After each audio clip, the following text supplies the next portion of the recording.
आप देख रहे हैं सुदर्शन न्यूज। नमस्कार, मैं हूं पूजा सिंह। आप देख रहे हैं सुदर्शन न्यूज और ये है यूपी विशेष खबर। यूपी के प्रयागराज से है सबसे पहले, जहां संगम की रेत पर लगे माघ मेले में मकर संक्रांति पर श्रद्धालुओं का हुजूम उमड़ा और ब्रह्म मुहूर्त से ही हजारों की संख्या में श्रद्धालु त्रिवेणी संगम में आस्था की डुबकी लगा रहे हैं। घाटों पर सुरक्षा के लिहाज से पुलिस के साथ एनडीआरएफ की टीमें तैनात की गई हैं, बैरिकेडिंग की गई है। लोगों को जागरूक भी किया जा रहा है कि घाटों पर भीड़ ना उमड़े। इस बार माघ क्षेत्र में 24 अलग अलग घाट बनाए गए हैं। साथ ही सुरक्षा के लिहाज से 4000 से अधिक पुलिस कर्मियों की मेला क्षेत्र में तैनाती की गई है, जिसमें सिविल पुलिस के साथ ही सीआरपीएफ, पीएसी, आरएएफ के साथ ही 8 के कमांडोज का दस्ता भी है। इसके अलावा सीसीटीवी और ड्रोन के जरिए मेले पर नजर रखी जा रही है।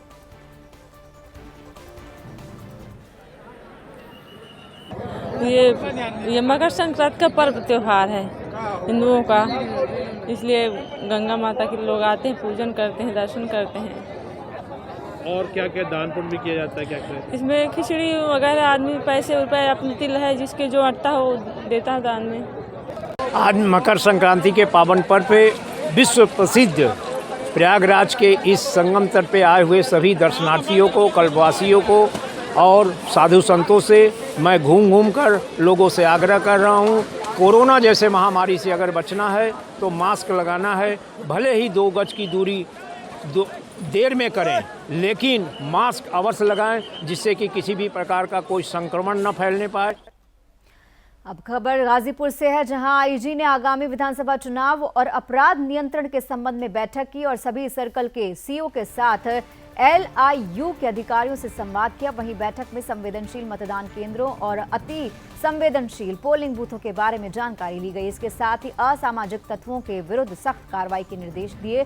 दरअसल आईजी ने बॉर्डर पर बैरियर और पर्याप्त पुलिस बल तैनात करने के निर्देश दिए। उन्होंने कहा कि बॉर्डर पर आने जाने वालों की गतिविधियों पर नजर रखी जाए, सीमावर्ती इलाकों में चेकिंग करते रहें और पोलिंग बूथ पर पर्याप्त मात्रा में पैरामिलिट्री फोर्स लगाए जाने की बात कही है।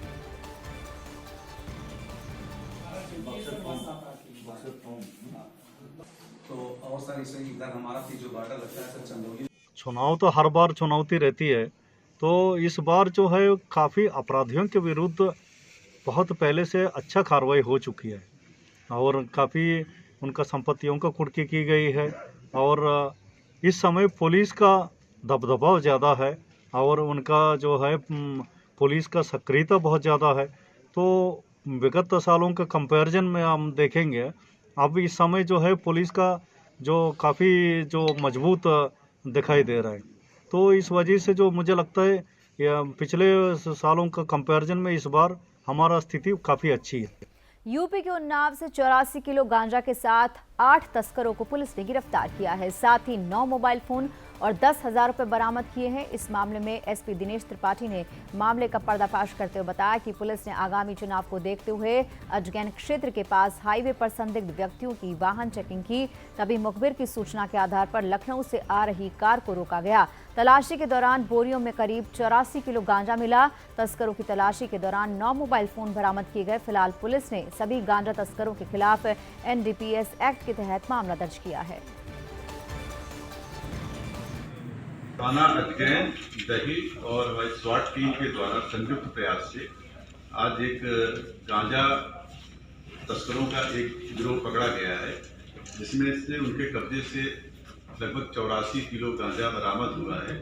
ये गांजा ये लोग उड़ीसा से ले आते थे और यहाँ पर लोकल उनका वितरण करते थे। इसमें लाने वाले में 4 लोग शामिल हैं और जो यहाँ पर 4 लोग हैं जो जिनको बेचते थे, ये दोनों ग्रुप पकड़ा गया है।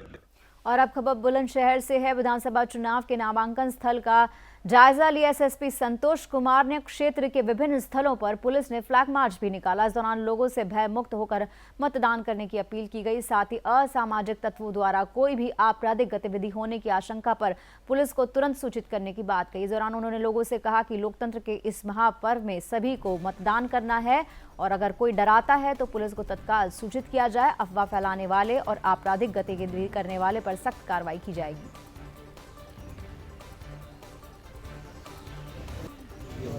देखिए, आज से नामांकन प्रारंभ हो रहा है प्रथम चरण के चुनाव का और पुलिस प्रशासन पूरी सतर्कता सजगता के साथ स्वतंत्र और निष्पक्ष चुनाव कराने के लिए कटिबद्ध है।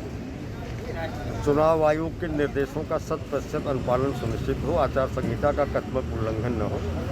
इस निमित्त हम लोग जो है फैसिलिटेट करेंगे व्यवस्थाएं, लेकिन अगर कोई कानून तोड़ने का प्रयास करेगा या जो आचार संहिता है उसके उल्लंघन का प्रयास करेगा तो जो भी वैधानिक कठोरतम कार्रवाई है वो हम सुनिश्चित।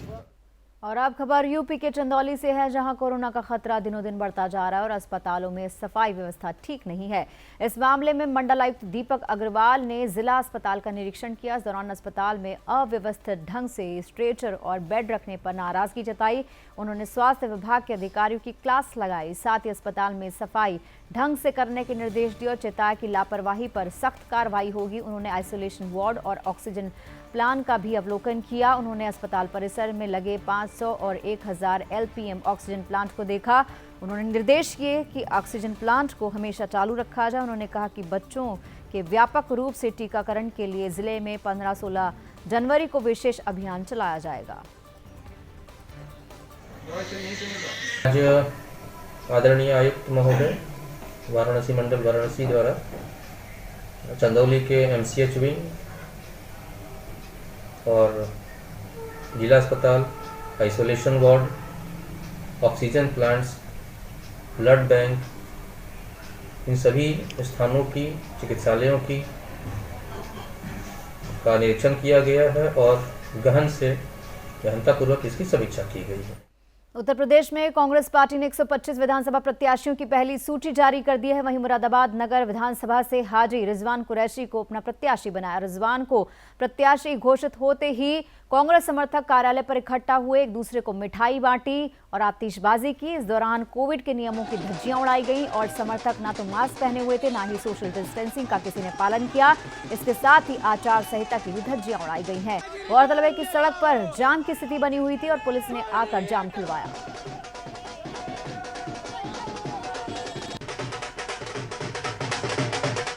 और यूपी विशेष में आज के लिए इतना ही। जय हिंद।